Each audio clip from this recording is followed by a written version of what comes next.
I've been helping people with addictions for 15 years. People that are addicted aren't bad, but addiction can destroy their life. If there's anything I could teach people, it's that addiction is a disease. The next 12 minutes could change or even save your life. Join me as I explore the landscape of the mind.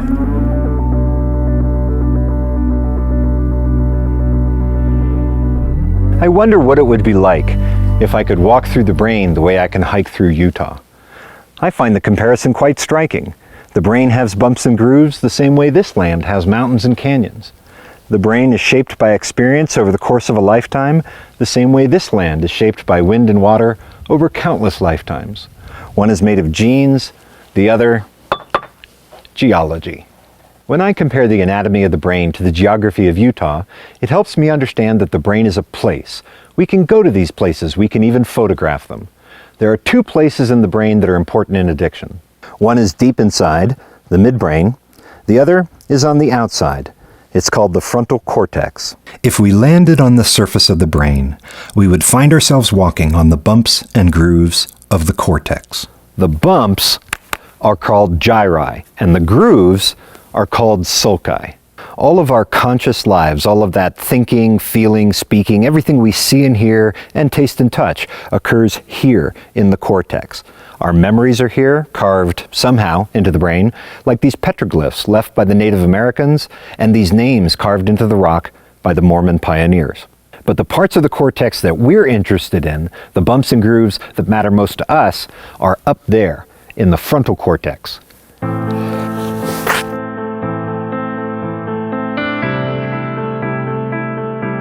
This is the area of the brain that is most linked with our thoughts, choices, and agency. Morality, judgment, personality, all the things that make a conscious, self-aware being are recognized up here in the bright sunlight of rationality. Our spirits came from God with desires to choose the right and keep the commandments. The righteous exercise of our agency, loving God and others, and knowing right from wrong comes with our spirit. Much of what the Apostle Paul in the Bible's New Testament referred to as the natural man can be found in the physical body with its emotions and drives. In addition to our spirits giving life, agency, and action to the physical body, God also uses the brain as a place of emotion. Current research shares that it's up here in the frontal cortex where we evaluate the world. This is where we weigh options and understand consequences. So this is where we exercise our agency. The frontal cortex is where we give things emotional meaning. So this is the part of the brain where we attach. So this is where a mother loves her child, or where we love mom back. The frontal cortex is where we select our romantic partners and our friends. This is where we give things moral meaning. And this is the part of the brain where we give things spiritual meaning. It's easy to see how doctors once believed that the defect of addiction was up here in the frontal cortex. If this is the thinking, loving, moral, spiritual, social choice part of the brain, then drugs must somehow break the frontal cortex to create all that nasty addictive behavior. It's a powerful idea that drugs work in the frontal cortex and that addiction is due to a moral failing or a personality disorder or a bad upbringing. There's only one problem with that idea. It's wrong. Drugs do not begin their work up in the frontal cortex, and addiction does not begin up here. Where do drugs work? Deeper down, in a far older part of the brain called the midbrain. The midbrain does not think. It does not make choices or understand consequences. It handles the next 15 seconds. It gets us from moment to moment alive. The midbrain tells us to eat, it tells us to defend ourselves, even kill. It fires our sex drive. These are all behaviors that are critical for survival. This is similar to what the scriptures teach us as the natural man, or where we have our carnal drives. Ordinarily, the frontal cortex keeps the midbrain in check. It exerts a top-down control over the midbrain. But in addiction, this top-down control fails, and the midbrain becomes more powerful at guiding behavior than the cortex.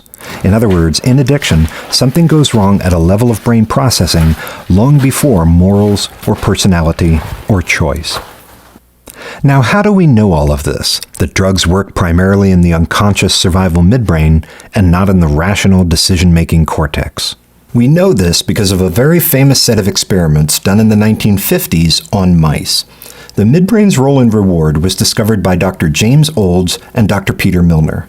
They found that a mouse will press a lever to deliver a tiny electric current to two very small, very specific areas of the brain, the ventral tegmental area and the nucleus accumbens.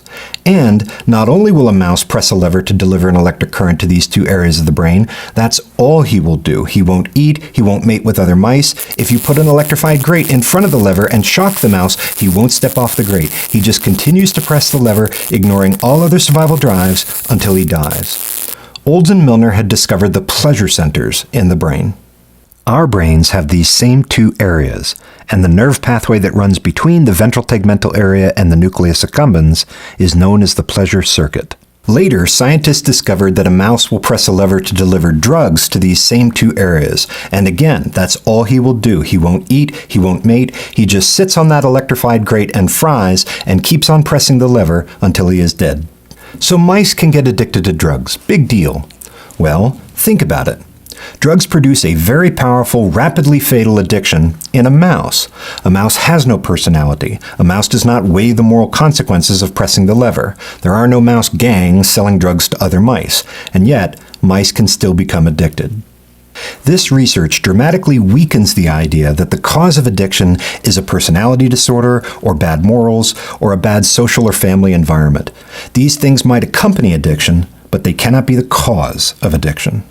It shows that in addiction, the drug hijacks the survival mechanism of the midbrain.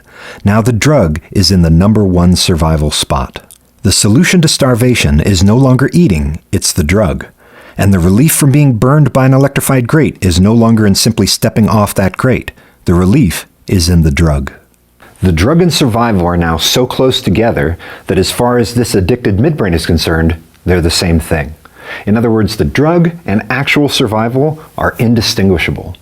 This is what happens when someone is in the throes of their addictive cycle and craving a substance or to engage in a behavior. The midbrain overpowers the frontal cortex and takes control.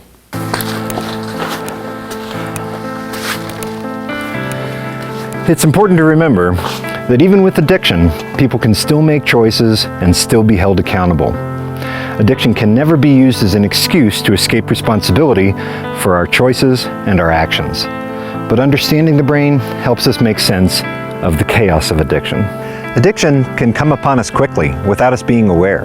As we use substances and engage in addictive behaviors, our brains can quickly become addicted.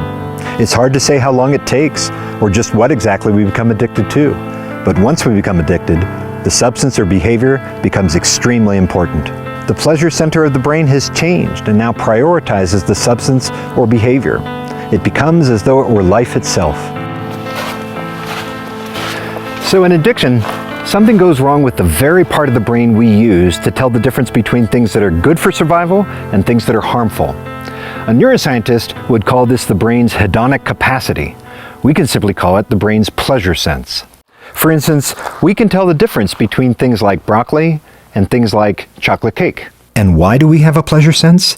Because we have to tell the difference between something that is good and bad for us. If I am sick to my stomach and nauseous, then even though I like candy, chicken noodle soup might be better for me. And so, to identify and prioritize those things in the environment that are good for survival, the midbrain makes them pleasurable. In addiction, this is the sense that breaks. Now think about that. If you can't perceive light correctly, that's called blindness. No one is going to question your morality if you're blind. If you can't perceive sound correctly, that's called deafness. No one's going to try and throw you in jail or take away your child if you're deaf. But that word pleasure is very morally loaded. It comes with a lot of moral baggage. And so perhaps you can see, if a person has a defect in this brain sense, they're far more likely to be interpreted as being immoral than they ever are as something akin to deaf or blind. What addiction is a defect in the brain's ability to perceive, process, and then act upon pleasurable experiences. And it's because this brain disorder is about pleasure that these patients are seen in moral terms and they make bad decisions in response to being addicted. Because addiction rewires the brain and causes us to see things differently, there are many implications for us. First, it helps us to understand why it is so hard to quit an addiction. Many times we are able to get some sobriety and clean time and may think that we have finally beaten it. When we have cravings or temptations to use, these are not signs that we have failed or are somehow a sinful people. Rather, it signifies to us that our brains have not yet healed. The midbrain has not had the necessary time to adjust and revert back to normal.